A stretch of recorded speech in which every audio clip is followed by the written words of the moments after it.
Partidos políticos desembarcando do governo Lula, pessoal, e formando já suas alianças para as eleições de 2026. E você vai entender toda essa jogada nesse vídeo aqui, né? Então já chega dando aquele like para fortalecer o canal e aumentar a divulgação desse vídeo.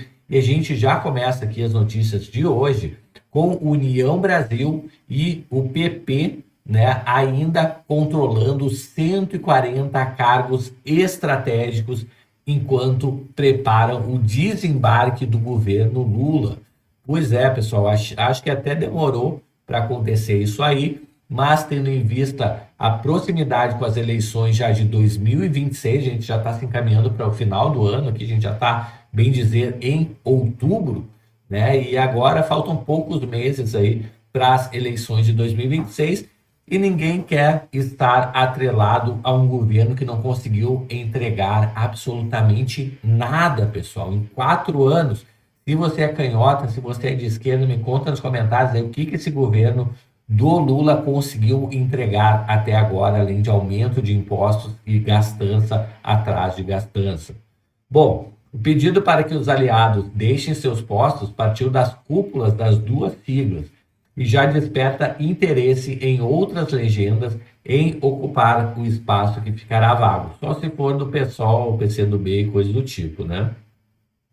A decisão da União Brasil de retirar o ministro Celso Sabino do Turismo do governo Lula pode provocar uma dança de cadeiras em órgãos federais com orçamentos bilionários. Um levantamento do jornal O Globo identificou ao menos 140 filiados do União e do PP ocupando cargos de confiança na administração pública federal. O pedido para que seus aliados deixem seus postos partiu das cúpulas das duas siglas e já desperta interesse de outras legendas em ocupar o espaço que ficará vago. Celso Sabino entregou a carta de demissão ao presidente Lula na última sexta-feira, depois da pressão do presidente da União Brasil, Antônio Rueda. Lula pediu que Sabino permaneça até o fim da semana para tentar reverter o racha. Outros ministros da federação, como André Fufuca, que comanda o esporte, segue no cargo enquanto aguarda uma orientação formal de seu partido.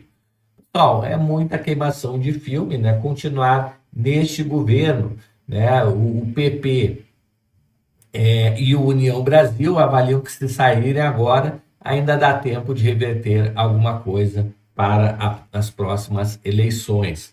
Além dos ministérios, então, União Brasil e PP espalharam filiados e indicados em autarquias e empresas públicas. A lista inclui diversos diretores e secretários, né, que administram 1,3 bilhão de reais no governo. A Superintendência do Desenvolvimento do Nordeste, Sudene, o diretor de fundos é o Heitor Freire, ex-deputado da União pelo Ceará.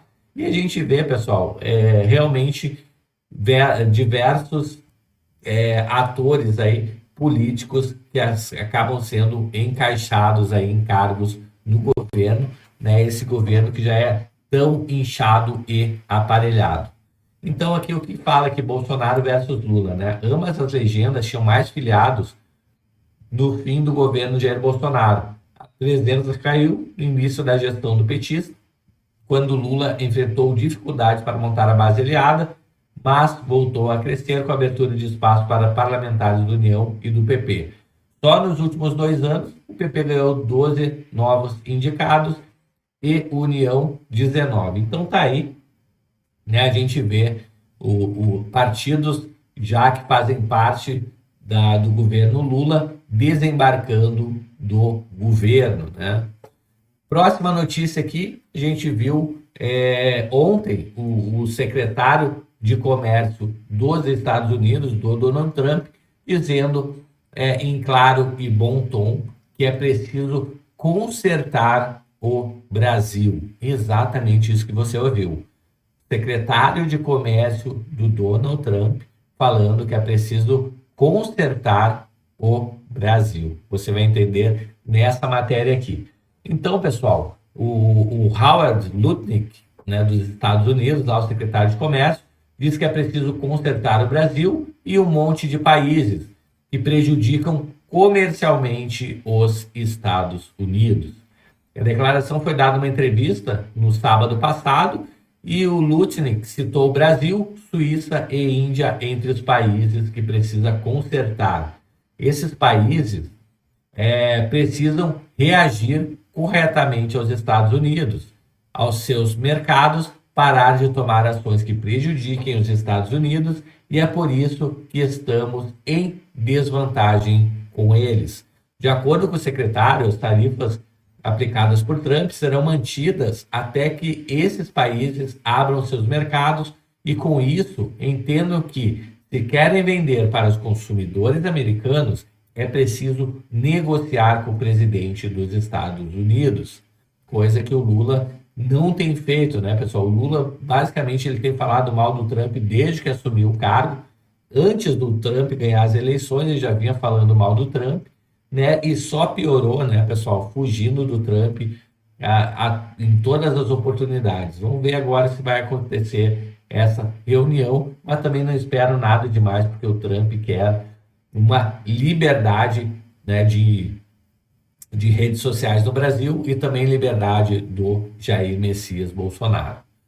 Bom, um país pequeno como a Suíça tem um déficit comercial de 40 bilhões de reais, de dólares, desculpa, com os Estados Unidos. Eles dizem, bem, é um pequeno país rico. Sabe por que eles são um pequeno país rico? Porque vendem 40 bilhões a mais em produtos, disse Lutnick. Como já foi constatado antes do início do tarifaço, os Estados Unidos têm superávit na relação comercial com o Brasil. A diferença entre o que os americanos venderam e o que compraram em bens e serviços do Brasil somou 28,6 bilhões positivamente para os Estados Unidos, incluindo em agosto no tarifaço de 50% aplicado aos Estados Unidos, né, os produtos de diversos países. O Brasil foi a única nação citada pelo secretário que não integrava a nova rodada de tarifas anunciadas por Trump. Pessoal, a questão do Brasil não é só uma questão de déficit ou superávit com os Estados Unidos, não é nada disso aí, tá? A questão é política, é perseguição, caça às bruxas à direita, ao Bolsonaro, é a questão das redes sociais, querer delimitar o alcance das redes sociais, né? Bloquear perfis e censurar redes sociais. Então, esse é o maior problema do Brasil para com os Estados Unidos. Próxima notícia aqui, a gente vê o Barroso saindo da presidência do STF e deixando o Edson Fachin como presidente. Pessoal, o que é mais assustador aqui é que o Moraes vai ser o vice-presidente. Qualquer coisa que aconteça com o Fachin, automaticamente o Moraes viraria o presidente do STF. E aí você imagina o que pode acontecer ao Brasil com o Moraes virando presidente do STF.